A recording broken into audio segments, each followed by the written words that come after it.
دعائے مجیر، یہ ایک عظیم دعا ہے اور اس دعا کو پڑھنے کا اجر و ثواب پروردگار عالم اس کے گناہوں کو بخش دے گا، چاہے وہ بارش کے قطروں، درخت کے پتوں اور صحرا کے ریت کے برابر کیوں نہ ہو۔ مریضوں کی شفا، قرض کی ادائیگی، مالداری اور یعنی بہت سارے اس کے فضائل ہیں۔ رنج و غم کی دفاع کے لیے یہ دعا بہت ہی مفید ہے۔ اور یہ دعا کب آیا؟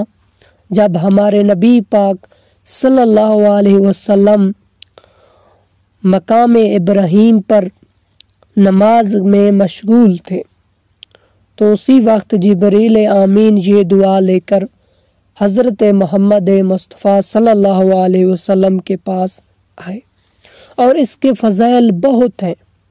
ان میں سے چند کا ذکر ہم نے آپ کے سامنے بیان کیا ہے کہ پروردگار عالم اس کے گناہوں کو بخش دے گا، چاہے وہ کیوں نہ وہ صحرا کے جتنا ریت کے برابر ہوں، چاہے بارش کے قطروں کے برابر ہوں، درخت کے پتوں کے برابر کیوں نہ ہو، اللہ اس شخص کو بخش دے گا جو اس دعا کو پڑھے گا۔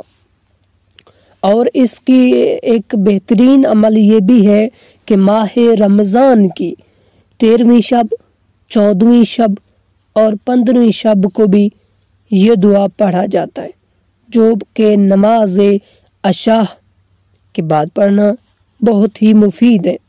آپ نماز مغربین کے بعد بھی پڑھ سکتے ہیں، لیکن جب بھی یعنی آپ شب 13، شب 14، شب 15 کو اس دعا کو پڑھ سکتے ہیں، نماز مغربین اور نماز عشاء کے بعد، اور اس کی بہت ساری فضیلت ہے۔